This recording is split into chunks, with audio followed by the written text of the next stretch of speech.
মক্কা বিজয়ের পর নবী আমার 10,000 সাহাবী নিয়ে মক্কায় গমন। মক্কায় পৌঁছানোর পর ওই কাফের মুশরিক বেঈমানদের অন্তরের মধ্যে এই পরিমাণ ভয়, কারণ নবী আজ সুপারলেটিভ পাওয়ার নিয়া, রাষ্ট্রীয় ক্ষমতা নিয়া মক্কায় আগমন। ওই কাফের মুশরিকরা এত পরিমাণ ভয় পাচ্ছেন, কারণ নবীরে এত পরিমাণ নির্যাতন করেছিলেন। আজ মনে হয় নবী আমাদেরকে আর ছাড়বেন না। আজ মনে হয় কড়াই গন্ডায় আমাদের থেকে হিসাব বুঝে নেবেন। কিন্তু ওই মায়ার নবী ওই কাবার চত্বরে গিয়া মক্কাবাসীদের ডাক দেয়া বলেন, ও মক্কাবাসীরা শোনো,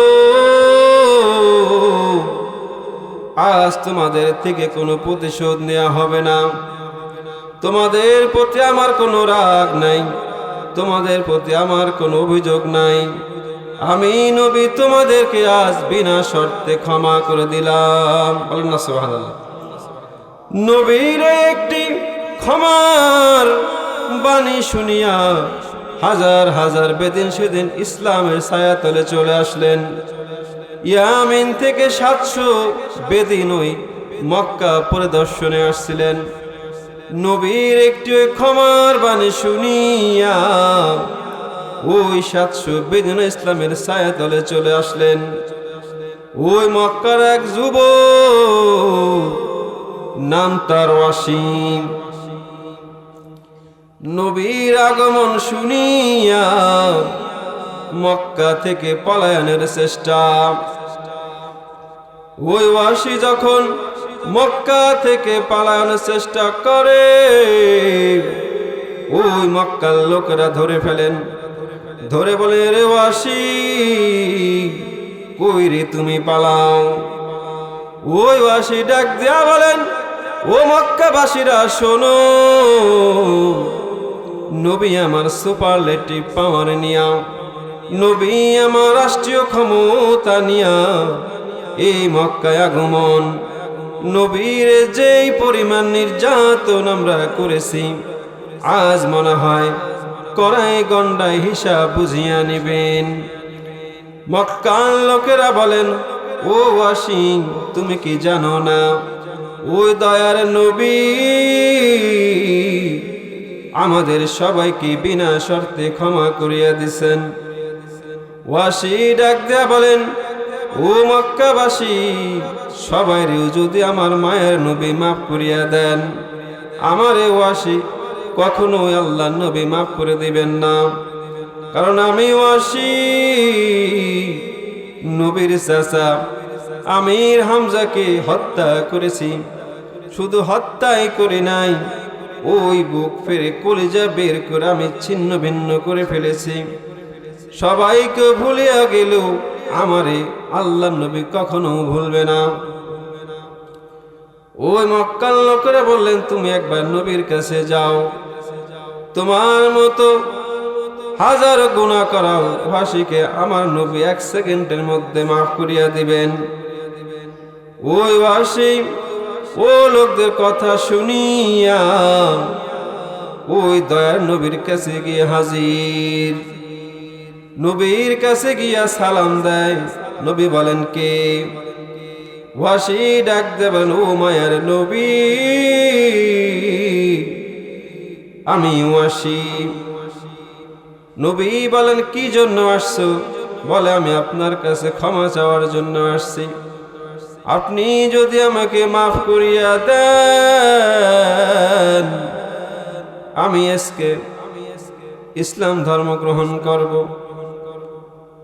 নবী বলেন, তাই নাকি? বলে, হ্যাঁ, কিন্তু মায়ার নবী, আমার একটা শর্ত আছে।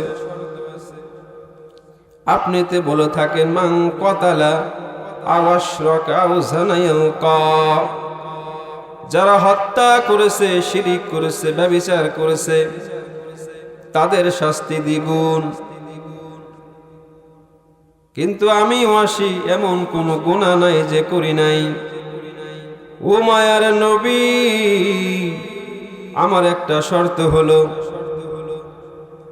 আল্লাহ যে আমার গুনাহ মাফ করবেন আপনার মাধ্যমে জানাইয়া দিতে হবে, এবং আমি নিজ কানে শুনবো, এরপরে আমি ঈমান আনবো। তাহলে হত্যা করার পরও, নবীর চাচাকে হত্যা করার পর নবীর কাছে গিয়ে এখন আবার বলতেছেন যে ঈমান আনতে পারি, একটা শর্ত আছে। সেটা হলো কি, যে আল্লাহ যে আমাকে মাফ করে দিয়েছেন এর ঘোষণা আপনার মাধ্যমে আসবে, আমি যেটা শুনতে হবে, নিজ কানে শুনবো। চিন্তা করা যায়, নবীর চাচাকে হত্যা করছেন, এরপরে সেই হত্যাকারী নবীর সামনে। আমরা হলে কি করতাম, বেটা আগে তোরা সাইজ করি, পরে হলো খামার বানি। কিন্তু আমার মায়ার নবী ওয়াসিকে বললেন, তাই নাকি? তখন নবী বলেন, ঠিক আছে, আমি তোমার আল্লাহ একটা সুনির্দিষ্ট ফায়সালা আমি শোনাচ্ছি। তখন নবী বললেন, ইল্লা মান তাবা ওয়া আমানা ওয়া আমিলা আমালান সালিহা, যারা তওবা করবে, নেক আমল করবে, তাদেরকে আল্লাহ মাফ করে দিবেন। শুধু মাফই করবেন না, গুনাহের পরিবর্তে সওয়াব দ্বারা পরিপূর্ণ করে দেবেন। আল্লাহ সুবহানাল্লাহ। তো এই আয়াত যখন নবী বলছেন, আমিও খুশি, আপনারাও খুশি, কিন্তু ওয়াসি খুশি হয় না। ওয়াসি বলে, না ইয়া রাসূলুল্লাহ, এখানে আমি একটা শর্ত দেখতে পাচ্ছি। সেই শর্ত হলো, যেখানে তওবা করা, এটা আমার জন্য 1 সেকেন্ডের কাজ। আমি তওবা করলাম, ঈমান আনবো, সেটা আমার জন্য খুব কঠিন কাজ হবে না, আমি এখন ঈমান আনতে পারবো। কিন্তু এখানে একটা শর্ত আছে। সেই শর্তটা হলো যে আমি ওয়াসি কতদিন বাঁচবো আমার জানা নাই। এখানে একটা শর্ত আছে, সৎ নেক আমল করতে হবে। তো আমার হায়াত যদি কম হয় আর আমি যদি নেক আমলের পরিমাণ কম করি, তাহলে তো আমার সেই জাহান্নামে যেতে হবে। ইসলাম ধর্ম গ্রহণ করে আমার জাহান্নামে যেতে হয়, তাহলে ধর্ম গ্রহণ করে আমার লাভ কি? না রাসূলুল্লাহ, আমি ইসলাম ধর্ম গ্রহণ করব না, আপনি আমার বিদায় দেন। তখন নবী বললেন, ওয়াসি দাঁড়াও, তোমাকে আর একটা আশার বাণী শোনাচ্ছি। তখন আল্লাহ নবী বললেন, ইন্নাল্লাহ, এইবার ঠিক আছে। কারণ এই আয়াতের মধ্যে আল্লাহ বলছেন যে হে আমার বান্দারা, এখানে সব বান্দারকে একসাথে ডাক দিয়েছেন যে হে আমার বান্দারা। এখানে কাফের, মুশরিক, বেদিন কারো কথা উল্লেখ না, শুধু একবার ডাক দিয়েছেন, হে আমার বান্দারা, তোমরা তওবা করো, আমি তোমাদের গুনাহ মাফ করে দেব। বলেন না সুবহানাল্লাহ। এই জন্য আমাদের গুনাহমুক্ত জীবন নিয়ে কবরে যেতে হবে। গুনাহ নিয়ে যে কবরে যায়, ওই কবরে আযাব বড় কঠিন। এই জন্য এই দুনিয়ার মোহ করে গুনাহ করা যাবে না। ও তুই এই দুনিয়ার মায়ায় পড়ে করছো কত বাহানা, এই যে নয় তোর আসল বাড়ি, কবর যে তোর আসল ঠিকানা। ও তুই এই দুনিয়ার মায়ায় পড়ে করছো কত বাহানা, এই যে নয় তোর আসল বাড়ি, কবর যে তোর আসল ঠিকানা। ভাই বেরাদারে যারাই ছিল, একে একে সব হারালো। ভাই বেরাদারে যারাই ছিল, একে একে সব হারালো। তুমি আমি কেউ রব না, তুমি আমি কেউ রব না, দিতে হবে রওয়ানা, এই যে নয় তোর আসল বাড়ি, কবর যে তোর আসল ঠিকানা। এই যে নয় তোর আসল বাড়ি, কবর যে তোর আসল ঠিকানা। কবরেতে তোমায় রেখে আসবে চলে একে একে। কবরেতে তোমায় রেখে আসবে চলে একে একে। যতই তুমি ডাকো তারে, যতই তুমি ডাকো তারে, কেউ তো ফিরে চাইবে না। এই যে নয় তোর আসল বাড়ি, কবর যে তোর আসল ঠিকানা। ও তুই এই দুনিয়ার মায়ায় পড়ে করছো কত বাহানা। এই যে নয় তোর আসল বাড়ি, কবর যে তোর আসল ঠিকানা। এই যে নয় তোর আসল বাড়ি, কবর যে তোর আসল ঠিকানা। আল্লাহ ডাক দিয়া বলেন, এ বান্দা তওবা ভঙ্গ করেছো, আবার কর আবার কর, কারণ আমি তওবা করনেওয়ালারে এত পরিমাণ ভালোবাসি জানুনি রে বান্দা। আমি তওবা করনেওয়ালারে এত পরিমাণ ভালোবাসি, গুনাহ করাটা এতটা মারাত্মক নয়, তওবা না করাটা যতটা মারাত্মক। আমি তওবার দরজা খুলে ডাকতে থাকি, ও বান্দা কি পরিমাণ গুনাহ করছে, তওবা কর তওবা কর। চোখের পানি ছেড়ে দিয়ে জাহান্নামের ভয়ে 2 ফোঁটা পানি ছেড়ে দাও। ওই পানি নাকের ডগা বেয়ে জমিনে পড়ার আগে আমি তোর সব গুনাহ মাফ করিয়ে দেব। বলেন না সুবহানাল্লাহ। কারণ এটা আমার স্পেশাল পাওয়ার। আল্লাহ ডাক দিয়া বলেন, উদউনি আস্তাজিব লাকুম ইন্নাল্লাযীনা ইস্তাকবিরুনা আন ইবাদাতি সায়াদখুলুনা জাহান্নামা দাখিরিন।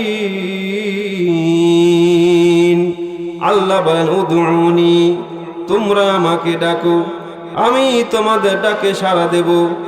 আর যারা আমার ইবাদত অহংকার করবে তাদের জন্য রয়েছে জাহান্নাম।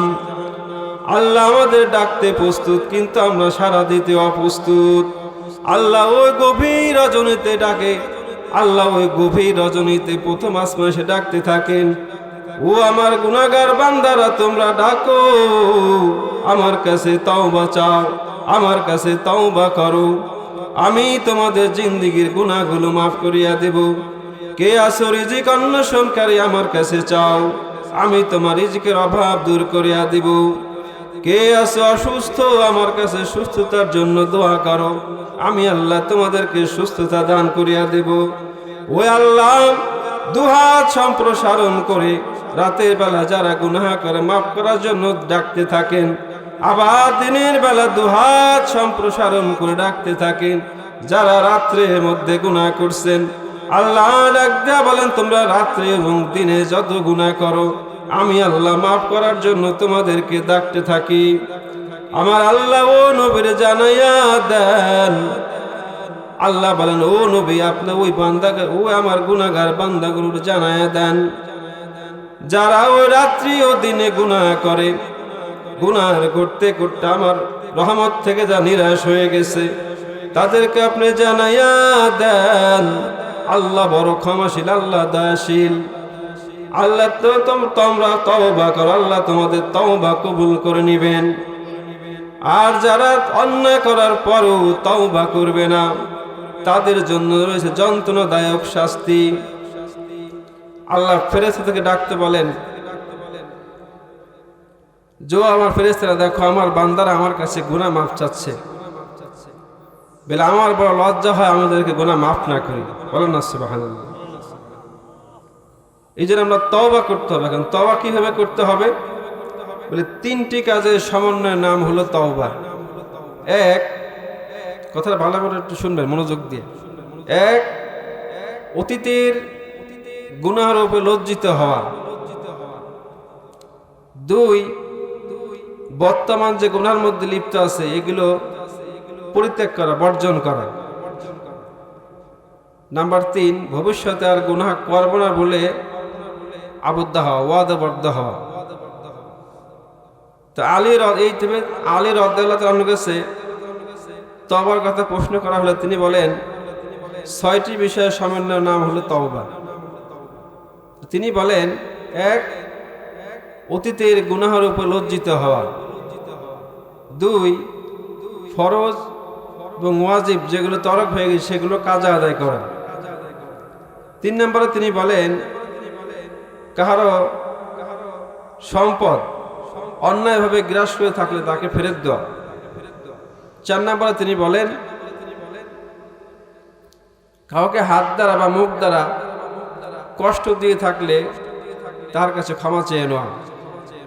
এবং ৬ নম্বরে তিনি বলেন যে এতদিন যেভাবে আল্লাহর নাফরমানি করতে দেখেছি এখন থেকে আল্লাহর আনুগত্য করতে দেখা। তো কোনো বান্দা যদি এইভাবে তওবা করতে পারে তো আল্লাহর হক এবং বান্দার হক উভয় আদায় হয়ে যাবে। এইভাবে তওবা করতে পারলে আল্লাহ তার জীবনের সমস্ত গুনাহগুলো মাফ করে দেন। বলেন না সুবহানাল্লাহ। তো আমরা আসলে কি পরিমাণ গুনাহ করেছি, এর চাইতে বড় বড় গুনাহগারদের আল্লাহ মাফ করে দিয়েছেন। নবীর জামানার এক যুবক, অত পরিমাণ গুনাহ তো আমরা করি নাই। নবীর জামানার এক যুবক ও রাস্তায় বসিয়া কান্না করে, ওই রাস্তা দিয়ে হেঁটে যাচ্ছিলেন ওমর রাদিয়াল্লাহু তাআলা আনহু। ওমর রাদিয়াল্লাহু তাআলা আনহু ওই যুবকের কান্না শুনিয়া ওই যুবকের কাছে গিয়ে হাজির। ওমর রাদিয়াল্লাহু তাআলা আনহু ওই যুবকের কান্না দেখিয়া প্রশ্ন করেন, এরে যুবক এত কেন কান্না করো? ওই ওমর রাদিয়াল্লাহু তাআলা আনহু ওই যুবকের কান্নার আওয়াজে, ওমর রাদিয়াল্লাহু তাআলা আনহু এত কঠোর মনের মানুষ, উনিও কান্না শুরু করে দিয়েছেন। আর ওই যুবক বলেন, ও ভাই ওমর, আমি এত বড় অপরাধ করে ফেলেছি যার জন্য এত আমি কান্না করি।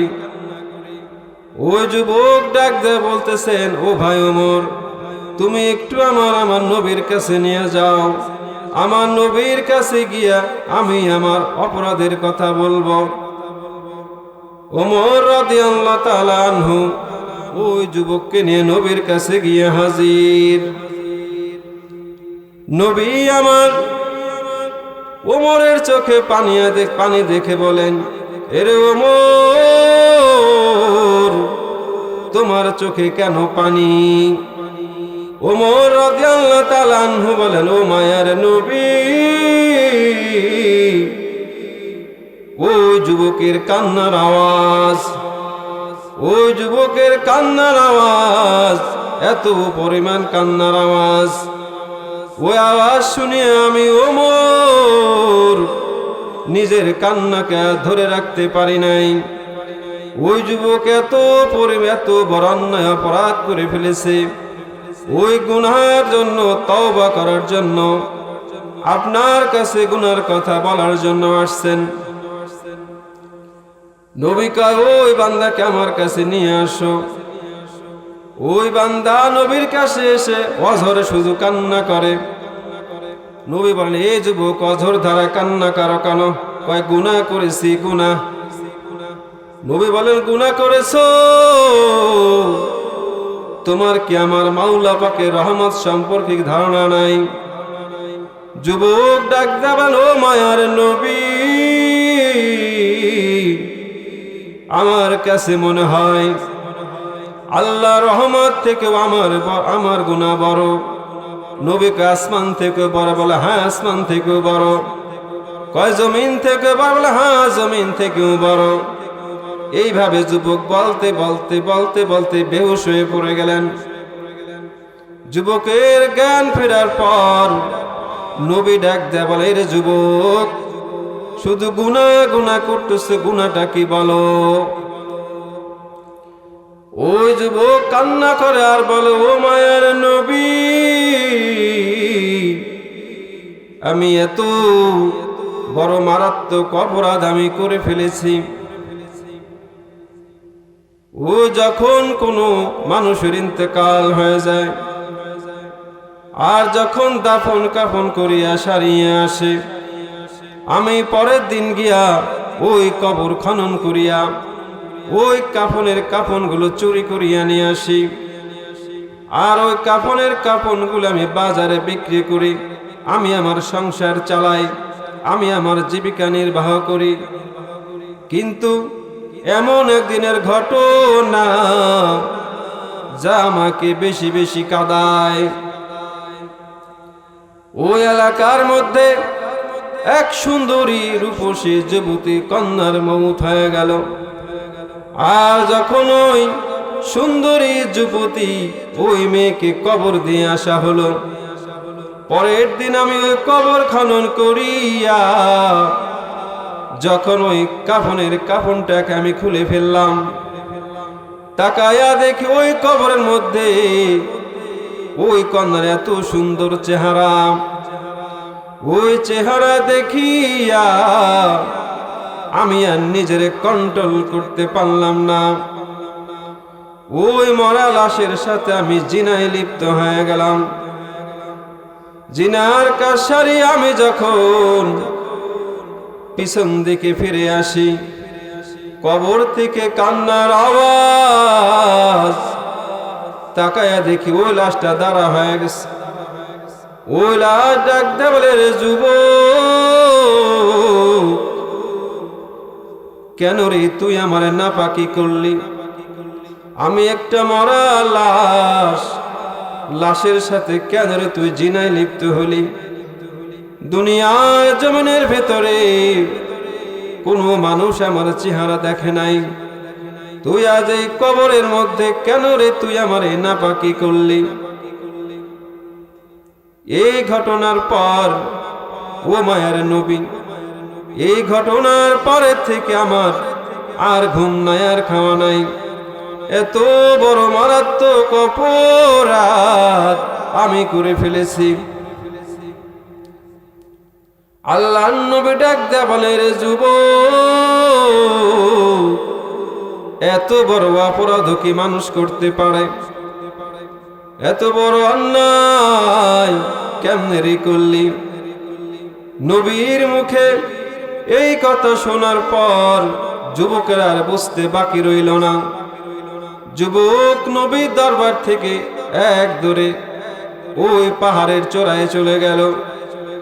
ওই পাহাড়ের চূড়ায় গিয়ে কান্না করে, ও দয়ার মালিক, তুমি আমার দয়া করিয়া মাফ করিয়া দাও। তুমি যদি আমারে মাফ না করো, আমার চাইতে আর ক্ষতিগ্রস্ত কেউ হবে না।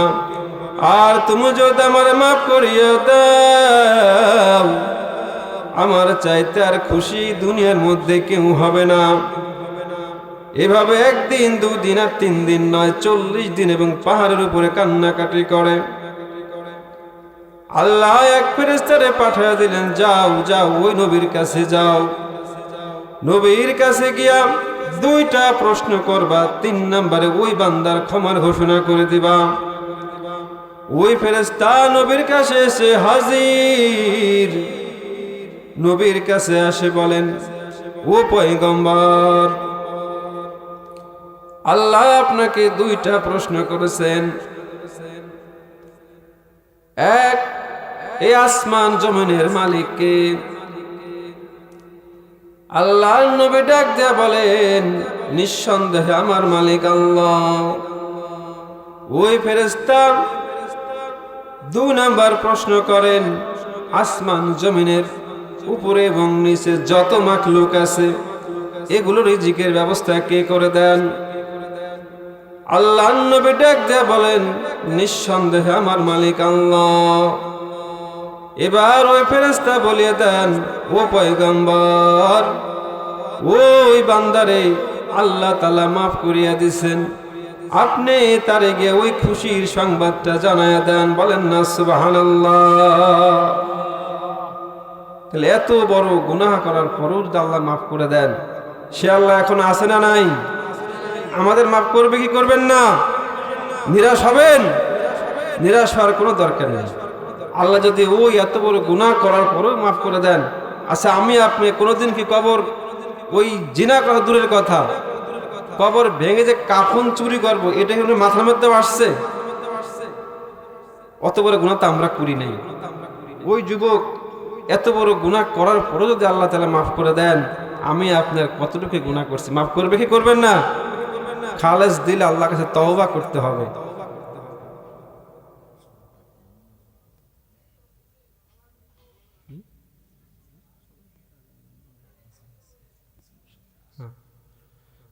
তো যে কথা বলতেছিলাম যে 199টা খুন করার পরও তো আল্লাহ মাফ করে দিচ্ছেন। যে বনি ইসরায়েলের এক যুবক ছিল, সে 99টা খুন করার পর তার অনুতপ্ত হলো, আরে এত বড় গুনাহ আমি করে ফেলেছি, না জানি আল্লাহ আমার সাথে কি আচরণ করবে। তো তখন তিনি ওই স্থানের লোকদেরকে জিজ্ঞাসা করলেন যে আমি তওবা করতে চাই, কোথায় গেলে আমি তওবা করতে পারবো, আমাকে নির্দিষ্ট জায়গা বলে দাও। তো তখন তারা বললে, তুমি ওইখানে যাও, ওইখানে এক পাদ্রী আছে, তার কাছে গিয়ে বলো, তিনি তোমাকে একটা পথ দেখিয়ে দিবেন। তো ওই লোক খুঁজতে খুঁজতে তার কাছে গেলেন। তার কাছে যাওয়ার পরে তিনি বিস্তারিত ঘটনা বললেন যে আমি এরকম 99টা হত্যা করেছি, আমি তওবা করতে চাই, আমার জন্য কোনো তওবার দরজা খোলা আছে নাকি?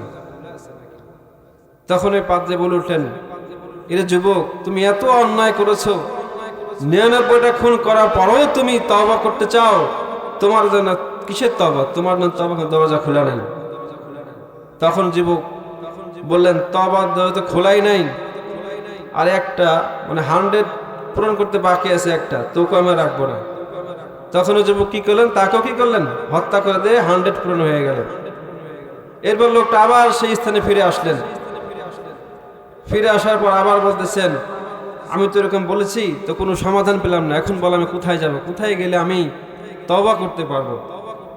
তখন ওখানকার লোকজন একটা আলেমের সন্ধান দিলে, তুমি ওখানে যাও, ওখানে গিয়ে তুমি তোমার গুনাহের কথা বলো। তখন ওই লোকটা খুঁজতে খুঁজতে আবার সে আলেমের কাছে গেলেন। তখন তিনি যাওয়ার পর সমস্ত ঘটনা খুলে বললেন। তখন তিনি বললেন, আরে তুমি কি পরিমাণ গুনাহ করেছো, তোমার গুনাহ যদি হয় নদীর সমান, আমার আল্লাহর দয়া সাগরের সমান। বলেন না সুবহানাল্লাহ। তোমার গুনাহ যদি হয় পাহাড়ের সমান, আমার আল্লাহর দয়া আসমানের সমান। বলেন না সুবহানাল্লাহ। তখন তিনি বললেন, তুমি যে এলাকার মধ্যে থাকো, ওই এলাকাটা একটু খুবই খারাপ, তুমি এখান থেকে, আমি তোমাকে ঠিকানা বলছি, তুমি সেখানে চলে যাও, ওখানে অনেক আল্লাহর ওলিরা আছেন, যারা সবসময় আল্লাহর ধ্যানে মশগুল থাকে, জিকির করে, তুমি ওই স্থানে চলে যাও। তখন ওই যুবক ওই স্থানে যাওয়ার জন্য রওয়ানা। কিছু দূর অগ্রসর হওয়ার পর ওই আজরাইল এসে হাজির।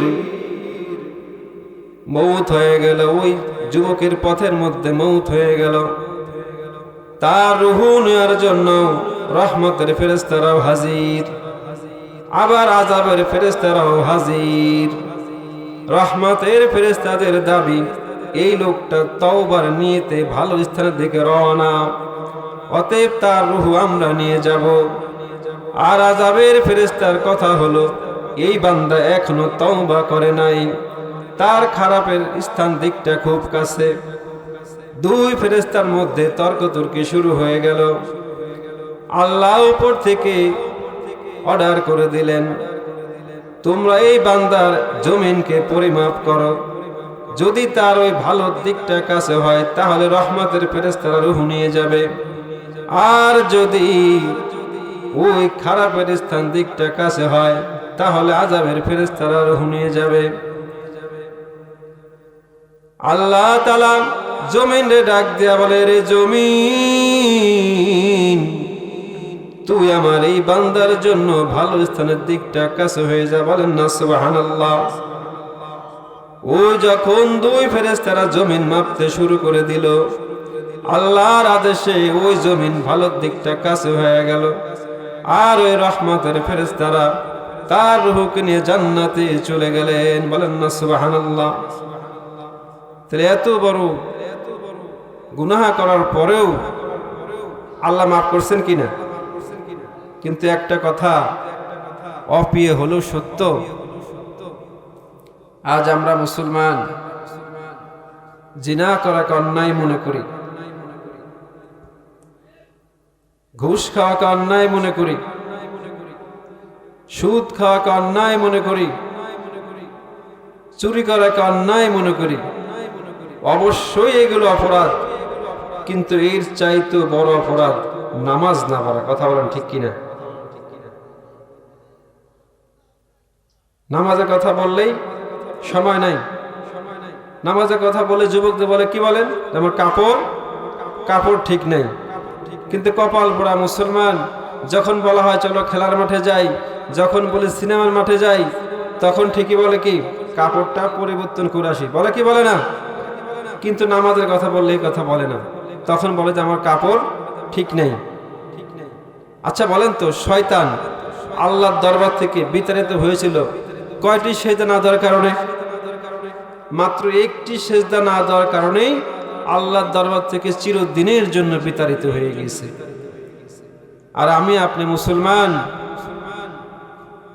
দিনে কতগুলো সেজদা না দিয়েও ঘুমাই। আপনি ফজরে 8টি সেজদা আল্লাহকে দিলেন না, জোহরে 20টি সেজদা আপনি আল্লাহকে দিলেন না, আসরে 8টি সেজদা দিলেন না, মাগরিবে আপনি 10টি সেজদা দিলেন না, ইশারে 18টি সেজদা আপনি দিলেন না। সবগুলো সেজদাকে তুড়ি মেরে উড়িয়ে দিয়ে ওই শুক্রবার একদিন সপ্তাহে একদম ক্লিন শেপ হয়ে একদম খতিব সাহেবের সামনে গিয়ে বসতেন। আপনার জন্য কি শুধু একদিন নামাজ ফরজ করা হয়েছিল? একটি মাস তো সেজদা না দেওয়ার কারণে যদি আল্লাহর দরবার থেকে বিতাড়িত হতে পারে, আর আমি আপনি এতগুলো সেজদা না দিয়েও কিভাবে আরামে খাই, কিভাবে আরামে ঘুমাই?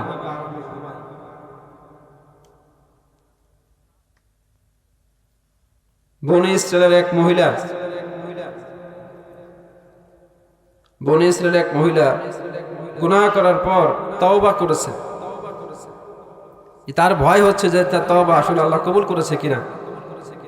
তো তখন তিনি মুসা আলাইহিস সালামের কাছে গেলেন। মুসা নবীর কাছে গিয়ে বলতেছেন, ও পয়গম্বর, আপনি তো আল্লাহর নবী, আমি তো এরকম গুনাহ করেছি, তওবাও করেছি, কিন্তু আমার কেন জানি ভয় হয় আমার তওবা আল্লাহ কবুল করেছে কিনা। আপনি একটু আমার জন্য আল্লাহকে তওবাকে ব্যবস্থা করে দেন। তখন মুসা নবী বলছেন যে তুমি আমার কি অন্যায় করেছো?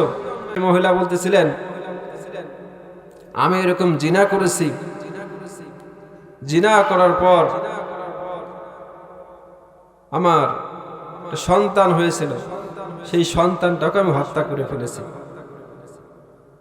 তখন মুসা নবী বলছেন, তুমি আমার থেকে এখনই দূর হয়ে যাও, তুমি যে অন্যায় করেছো, না জানি আসমান থেকে কোনো বালা এসে তোমার সাথে আমাকে ভস্ম করে দেয়।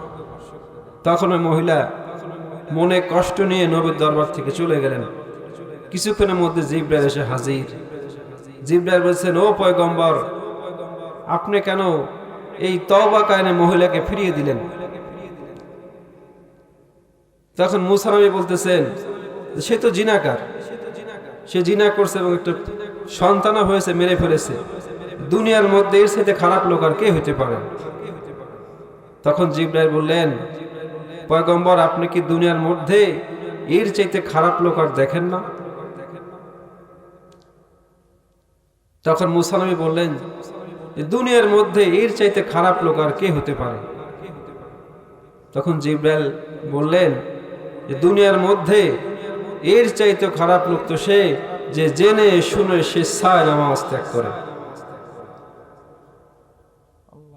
তাহলে আজ আমরা নামাজ পড়ি না, এটা গুনাহ মনে করি না। কথা বলেন ঠিক কিনা?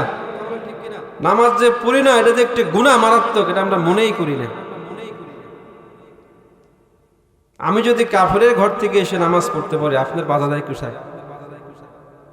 আমি যদি কাফেরের ঘর থেকে এসে সুন্নতে লেবাস করতে পারি, দাড়ি রাখতে পারি, টুপি পড়তে পারি, আপনার সমস্যাটা কোথায়?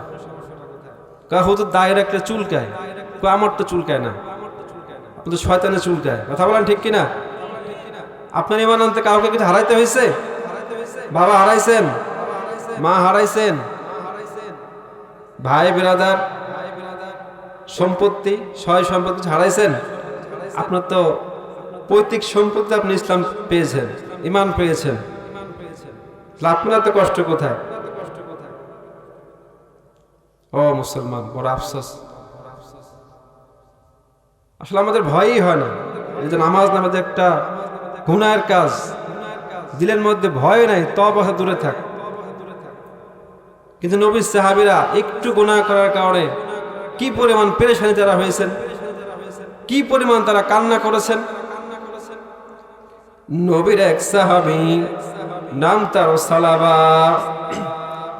নবী আমার তাবুকের যুদ্ধে রওনা। নবীর সাথে সাইদ ইবনে আব্দুর রহমান। ওই সাইদের বাড়ি ঘরের দেখাশোনার দায়িত্ব দিয়ে গেল ওই সালাবার উপর। হঠাৎ একদিন ওই সালাবা শয়তানের ধোকায় পড়িয়া ওই সাইদের স্ত্রীর হাত চেপে ধরলেন। ওই মহিলা চিৎকার দিয়ে বলেন, রে সালাবা, আল্লাহরে ভয় করো, তোমার ভাই জিহাদের ময়দানে, তুমি কি আমানতের খেয়ানতের জন্য অগ্রসর হচ্ছ? ওই সালাবা হাত ছেড়ে দিলেন। আর অন্তরের মধ্যে এই পরিমাণ ভয়, আর মনে মনে ভাবে, আমার আল্লাহ যদি আমার নবীরে জানাইয়া দেয়, আমি সালাবা কেমনে নবীর মুখ দেখাবো? ওই সালাবা কান্না করতে করতে ওই পাহাড়ের চূড়ায় গিয়া কান্না করে আর বলে, ও দয়ার মালিক, তুমি আমারে দয়া করিয়া মাফ করিয়া দাও, আমি বড় অন্যায় করে ফেলেছি। এদিকে নবী আমার যুদ্ধের ময়দান থেকে মদিনায় ফিরে এসেছেন। অন্যান্য সাহাবীদের দেখে, কিন্তু সালাবারে দেখে না। অন্যান্য সাহাবে ডাক দিয়ে বলেন, এরে আমার সালাবা কই, আমার সালাবা কই? সাইদ ইবনে আব্দুর রহমান বাড়ি ফিরিয়ে আসিয়া তার স্ত্রীর কাছে সব ঘটনা শোনার পর ওই সাইদ সালাবারে খোঁজার জন্য বাহির হয়ে গেলেন। খুঁজতে খুঁজতে এক পাহাড়ের চূড়ায় গিয়ে দেখে সালাবা শুধু কান্না করে। ওই সাইদ ডাক দেবেন, ও ভাই সালাবা, তোমার ঘটনা আমি সব শুনেছি, আমি তোমারে মাফ করিয়া দিছি, তুমি আমার সঙ্গে মদিনায় চলো। ওই সালাবা ডাক দেন, ও ভাই সাইদ, আমি এইভাবে মদিনায় যাব না, আমার হাতের মধ্যে রশি লাগাও, আমার পায়ের মধ্যে রশি লাগাও, আমার গালার মধ্যে রশি লাগাও, আমার আসামের ন্যায় টানতে টানতে ওই মদিনায় নিয়ে যাও। যদি আমার এইভাবে তুমি না নাও, আমি ওই মদিনায় যাব না। ওই সাইদ সালাবার কথা অনুযায়ী হাতের মধ্যে রশি, গলার মধ্যে রশি, পায়ে রশি লাগাইয়া ওই আসামের ন্যায় সালাবারে টানতে টানতে ওই মদিনায় ওমর রাদিয়াল্লাহু তাআলা আনহুর কাছে নিয়ে গেলেন। ওমরের কাছে সব ঘটনা বলার পর ওমর ডাক দেয়া বলেন, এরে সালাবা, এত বড় মারাত্মক অপরাধ তুমি কেমনে করলে? তোমার জন্য আমার কাছে কোনো তওবার ব্যবস্থা নাই, তুমি এখান থেকে চলে যাও। ওই সালাবা আবার চলে গেলেন ওই আবু বকর রাদিয়াল্লাহু তাআলা আনহুর কাছে। আবু বকর রাদিয়াল্লাহু তাআলা আনহু সব ঘটনা শোনার পর তিনিও বললেন, রে সালাবা, এত বড় মারাত্মক অপরাধ, তোমার জন্য আমার কাছে কোনো তওবার সুযোগ নাই, তুমি এখান থেকে চলিয়া যাও। ওই সাইদ ইবনে আব্দুর রহমান ওই সালাবাকে নিয়ে আলী রাদিয়াল্লাহু তাআলা আনহুর কাছে চলে গেলেন। আলী রাদিয়াল্লাহু তাআলা আনহুর কাছে যাওয়ার পর ওনার কাছে ঘটনা বর্ণনা করার পর তিনিও ওখান থেকে ফিরাইয়া দিলেন। সালাবা ডাক দেবার, ও ভাই সাইদ, তুমি আমার দয়ার নবীর কাছে নিয়ে যাও। সবাই ফিরাইয়া দিলেও আমার মায়ার নবী আমারে ফিরাইয়া দিবে না। ওই সাইদ সালাবাকে নিয়ে নবীর দরবারে গিয়ে হাজির। নবীর কাছে গিয়া ওই সালাবার ঘটনা বর্ণনা করে। নবী ডাক দেবেন, রে সালাবা, তুমি তো জাহান্নামের কথা স্মরণ করিয়া দিলাম, তোমার জন্য আমার কাছে কোনো তওবার সুযোগ নাই। তবে হ্যাঁ, আল্লাহর পক্ষ থেকে যদি তোমার ক্ষমার কোনো বাণী আসে আমি তোমাকে জানাইয়া দিব। তুমি এখন আমার থেকে চলিয়া যাও। ওই সালাবা চিৎকার দিয়ে আবার ওই পাহাড়ের চূড়ায় গিয়ে আবার কান্না করে আর বলে, ও দয়ার মালিক, তুমি আমারে দয়া করিয়া মাফ করিয়া দাও। তুমি আমার রব, তুমি রহমান, তুমি যদি আমারে মাফ না করো কে আমারে মাফ করবে?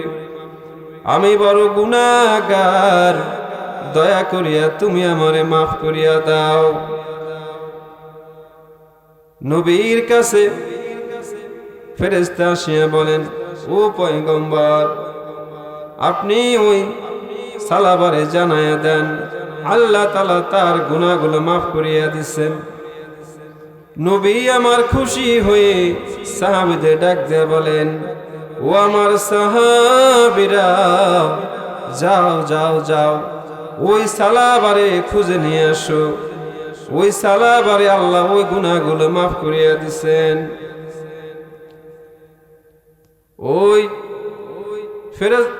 ওই সাহাবারা ওই সালাবার খুঁজে বাহির হয়ে গেলেন। বাহির হইয়া সালাবারে শুধু খোঁজে, সালাবারে আর পাওয়া যায় না। হঠাৎ এক লোক বলেন, আপনারা কি ওই জাহান্নাম থেকে পালায়নকারীর ওই ব্যক্তিরে খুঁজেন? বলে, হ্যাঁ, সেই লোকটা কোথায়? বলে, ও লোকটা ওই পাহাড়ের চূড়ায় প্রতিদিন রাত্রে অঝরে শুধু কান্না করে। ওই সাহাবারা ঠিক ওই সময় মতো ওই পাহাড়ের চূড়ায় গিয়ে হাজির।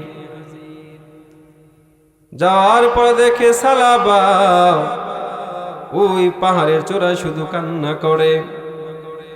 ওমর রাদিয়াল্লাহু তাআলা আনহু ডাক দেবেন, ও ভাই সালাবা, তোমার কপাল কত ভালো,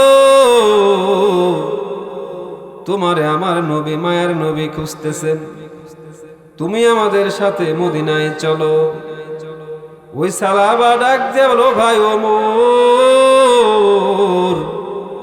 আমি ততক্ষণ পর্যন্ত ওই মদিনায় যাব না যতক্ষণ পর্যন্ত না আমার মালিক আমারে মাফ করিয়া দিছে এবং নবীর যতক্ষণ না জানাইয়া দিবে, আমি ততক্ষণ ওই মদিনায় যাব না।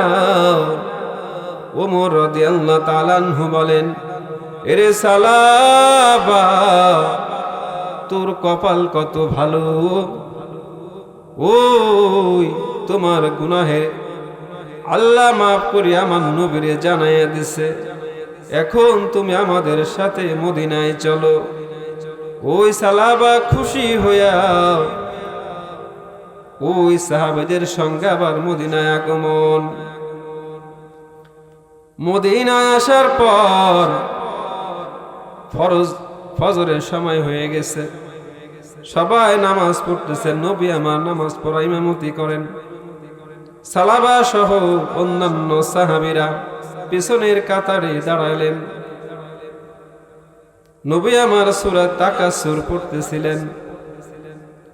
এক আয়াত পড়ার সঙ্গে সঙ্গে ওই সালাবা একটা চিৎকার দিয়ে উঠলেন। নবী আমার যখন আর এক আয়াত তেলাওয়াত করলেন, এক চিৎকার দিয়ে বেহুশ হয়ে পড়ে গেলেন। নামাজ শেষ করে নবী আমার তাড়াতাড়ি করে ওই সালাবার কাছে গেলেন। সালাবার কাছে গিয়া ওমর রে বলেন, ওরে ওমর, সালাবার মুখের মধ্যে একটু পানি ছিটায়া দে। পানি ছিটায়া দেখে ওই প্রাণ পাখিটা আর নাই, প্রাণ পাখিটা উড়ে চলে গেছে। ওমর বলেন, ও মায়ার নবী, সালাবা তো আর এই জগতে নাই, সালাবার মউত হয়ে গেছে। নবী কয়, ওমর, জানাজার জন্য প্রস্তুতি নাও, আমি নবী সালাবার জানাজা পড়াবো। নবী আমার জানাজা পড়ানোর জন্য প্রস্তুত, কিন্তু নবী আমার ওই পা মাটির মধ্যে সমান করে হাঁটে না, শুধু আঙুলে ভর করে হাঁটে। ওমর রাদিয়াল্লাহু তাআলা আনহু বলেন, ও মায়ের নবী, আপনি পা সমান করে না দিয়ে আঙুলে কেন ভর করে হাঁটেন? নবী আমার বলেন, এরে ওমর, এই সালাবার জানাজায় এত পরিমাণ ফেরেশতা আসছে, আমি নবী পা জমিনে রাখতে পারি না। বলেন না সুবহানাল্লাহ। তাহলে তওবা করার কারণে আল্লাহ তাআলা তার শান মান মর্যাদা কত বাড়ায়া দিয়েছেন। তার জানাজার জন্য এত পরিমাণ ফেরেশতা আসছেন, নবী জমিনের মধ্যে পাও রাখতে পারে না। তো সে আল্লাহ এখন আছে না নাই? আমরা যারা গুনাহ করছি তওবা করব তো ইনশাআল্লাহ।